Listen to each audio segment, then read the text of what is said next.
Venezuela más allá de mentiras y mitos. Es un libro publicado por la editorial Lacal, que tiene una larga trayectoria de publicaciones desde los 70 de claro contenido político. Es un libro de ensayo político, sin duda, que pretende traer al Estado español principalmente y bueno, dar el debate más allá. Lo que sería, bajo mi punto de vista, la verdad de Venezuela, que no es la que nos están contando los medios mayoritarios de supuesta información o de supuesta comunicación, que se han dedicado, por el contrario, a manipular desde hace muchos años, yo diría que prácticamente desde el inicio de la Revolución Bolivariana, todo lo que está sucediendo en Venezuela. Todo, a lo mejor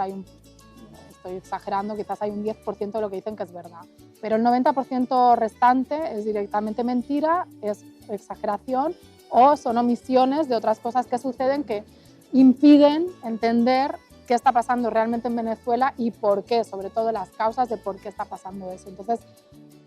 yo este libro lo planteo como un acto, quizás suena muy presuntuoso, pero para mí es un acto de justicia hacia el pueblo venezolano chavista que está resistiendo, que está tratando de llevar adelante un proceso revolucionario en condiciones muy difíciles, de asedio, de guerra de cuarta generación o guerra híbrida, como se le quiera llamar, y que nosotros desde Europa no podemos ni siquiera imaginarnos, y mucho menos por la labor que hacen los medios intoxicándonos todos los días con lo que está pasando allí. Entonces, bueno, esta es un poco la idea de sacar este libro para dar el combate en la batalla de ideas que diría el comandante Fidel Castro. Yo creo que las perspectivas de la Revolución Bolivariana son continuar resistiendo y también ir a la ofensiva, que no solo están resistiendo, ¿no? Están proponiendo toda una serie de cuestiones alternativas de ordenamiento institucional, de construcción, de otra serie de valores que no se conoce aquí, desgraciadamente, y por eso la idea de sacar el libro. Obviamente, esto en unas condiciones muy difíciles, que el último año pues, han sido incluso más delicadas con este golpe 2.0 del señor Guaidó, momentos en los que muchos pensamos que quizás ya se iba a decretar el fin de la Revolución Bolivariana porque las cosas se pusieron muy difíciles, realmente las amenazas, el cerco de Estados Unidos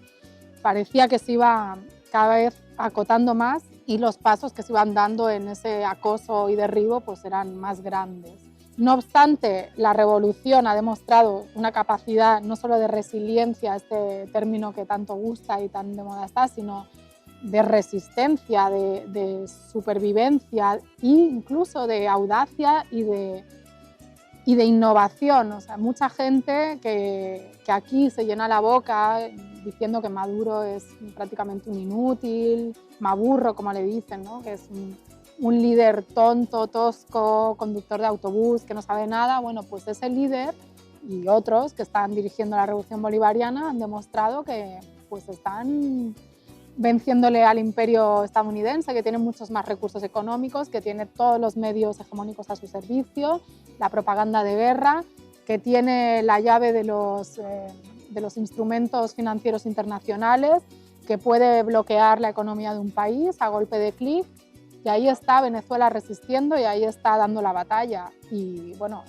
como digo, insisto, en una situación muy difícil, porque no se puede negar que la calidad de vida de los venezolanos ha disminuido fruto de la guerra económica,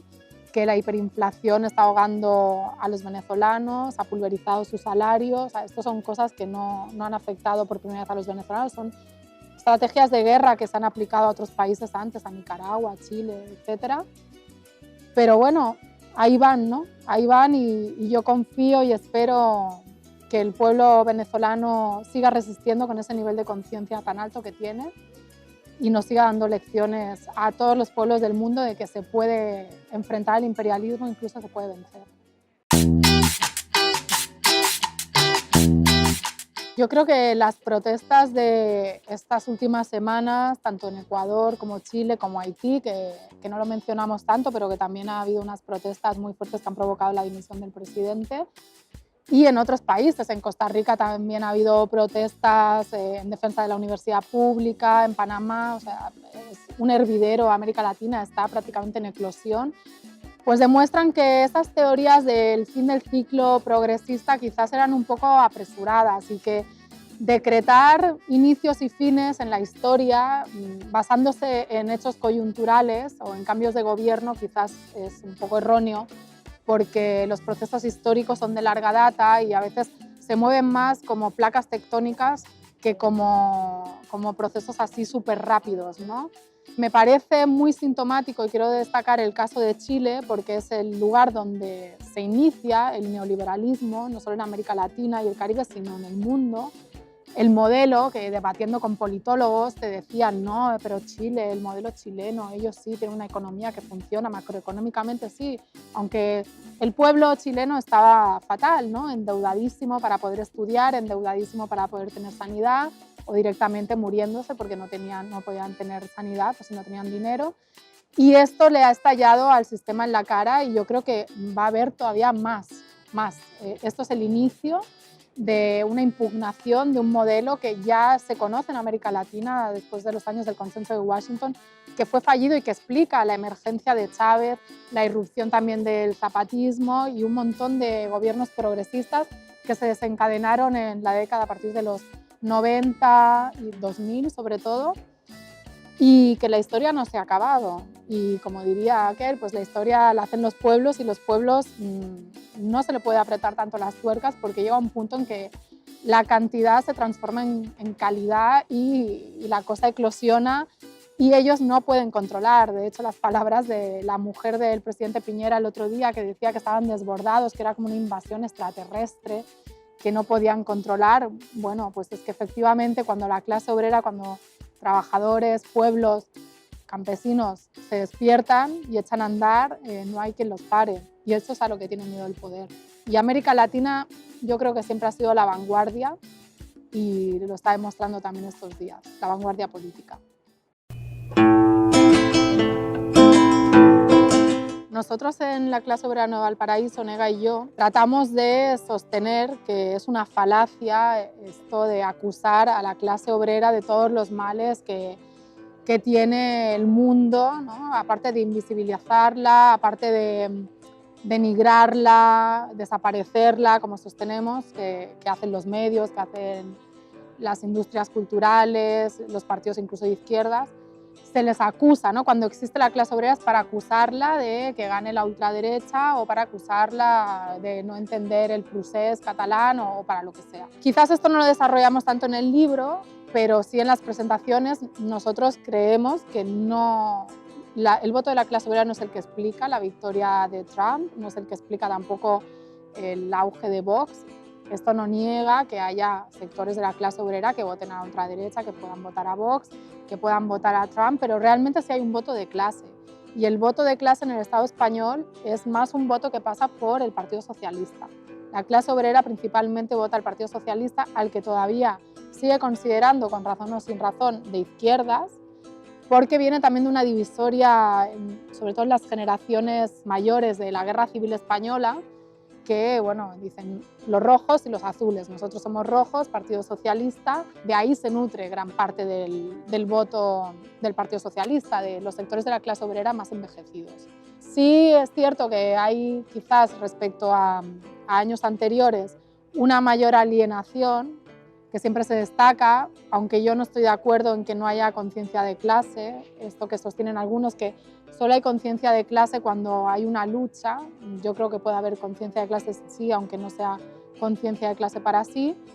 Y me parece importante destacar esto porque también se usa la clase obrera para acusarla de difundir o ser más racista, más xenófoba que otras clases sociales. Esto también sería bastante cuestionable. En todo caso, bueno, yo no tengo datos para sostener esto, tengo mi vivencia y sí creo que hay prejuicios, pero creo que hay más prejuicios en otras clases sociales que ni siquiera conviven con inmigrantes o a lo mejor los utilizan para su servicio y les hacen entrar a sus edificios por una puerta aparte, igual que han hecho entrar a nuestros padres y a nuestras madres para ir a limpiar a sus casas por puertas aparte.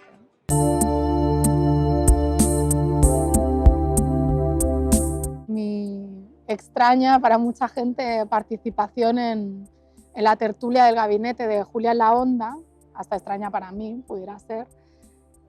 Yo creo que se explica porque, bueno, Julia Otero es una periodista de las pocas periodistas que merecen tal nombre en el Estado español, que sí se cree lo de la diversidad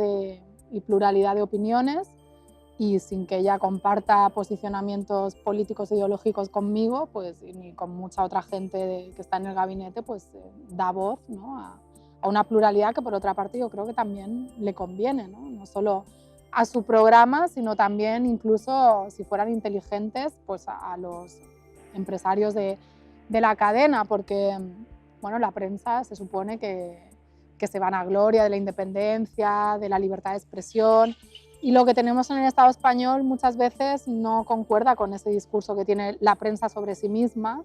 De hecho, lo que hay más bien es censura encubierta o censura directa de determinadas voces, por eso extraña tanto que haya una voz como la mía. Por otra parte, tampoco creo que es mi voz, ¿no? Algo muy importante, al menos como yo concibo esa participación, es tratando de poner encima de la mesa un punto de vista no tan frecuente, pero que es un punto de vista que no es solo mío, que representa, aunque los poderes fácticos de este país no lo quieran reconocer, la opinión de muchas personas.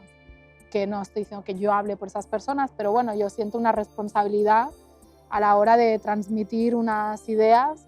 que no son solo las mías, que yo creo que pueden representar a muchas personas y que me parece de justicia que también estén representadas en los medios.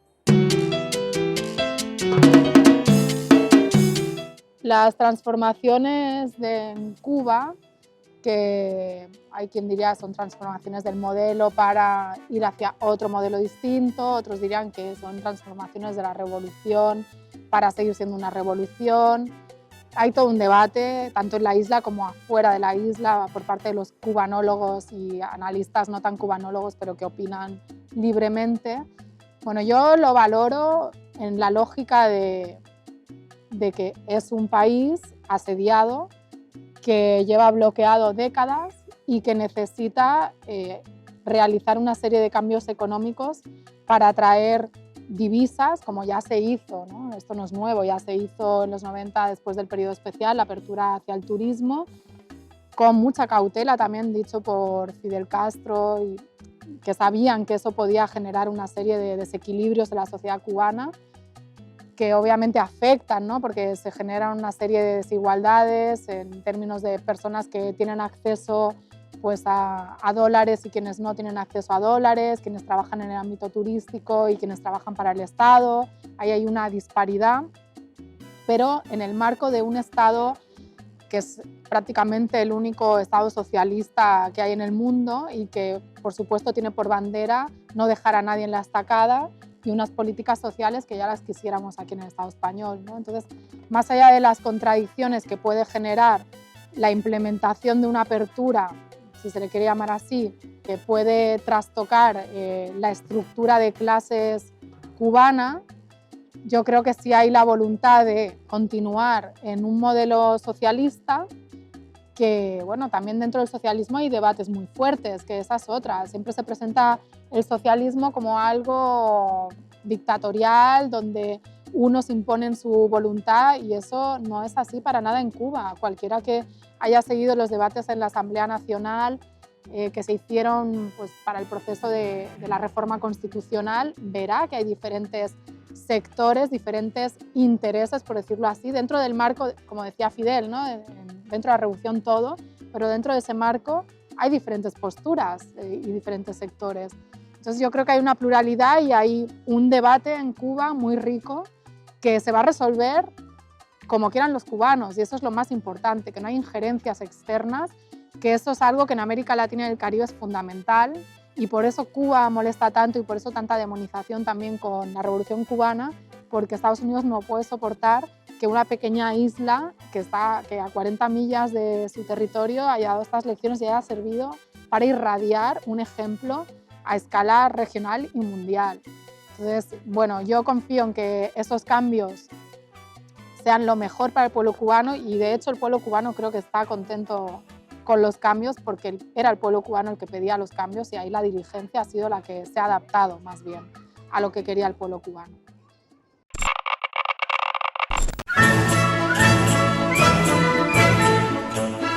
El Quijote. Para mí es mi libro preferido. Lo tiene todo, ríes, lloras. Soy muy clásica yo en la literatura. Me falta leer mucho de literatura, pero siempre voy a los clásicos y si no, pues Dostoyevsky.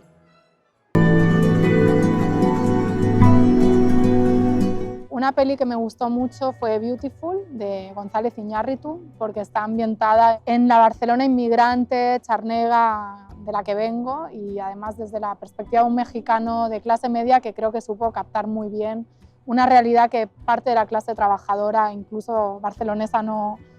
ve o no quiere ver o ve diferente. Y otra película también que tiene que ver con México, que aprovecho para decirla, que me gustó mucho, es Eli, de un director que se llama Amat Escalante, que ganó la Palma de Oro en Cannes. Me parece que va sobre cómo afecta a la clase trabajadora la supuesta guerra contra el narcotráfico en México. Y esta se la dedico a todos los que ven series de narcos y se flipan con El Chapo y se flipan con Escobar y se piensan que están viendo un videojuego. No, esto es algo muy serio. Y luego, por concluir, otra película que me gustó mucho, que la vi en mi adolescencia, que tiene un carácter de lucha de clases grande, aunque es una comedia más ligera,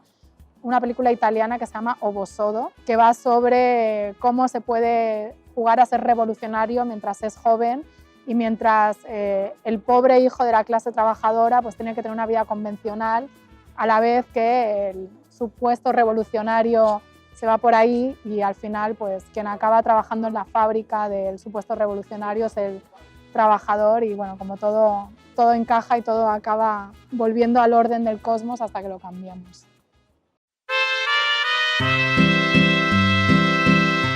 Un viaje a México. Bueno, a ver, a Cuba, Venezuela, para obviamente sacar las propias conclusiones. Yo creo que Cuba quizás es el más impactante por lo contrastante del capitalismo y la sociedad cubana, pero México pues, es muy especial para mí y México me parece que es un país que no te lo acabas, como decimos.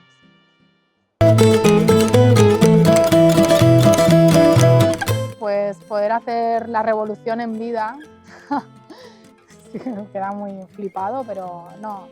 bromas aparte, que no es broma, pero sí me gustaría poder vivir realmente algo similar a lo que pudieron vivir nuestros abuelos durante los años de la República y luego en la Guerra Civil Española, que puede uno pensar que fue un momento muy duro porque era un momento bélico, pero era un momento en que mucha gente estaba luchando por defender unos ideales y sintiendo que su vida tenía sentido. Y eso en una sociedad donde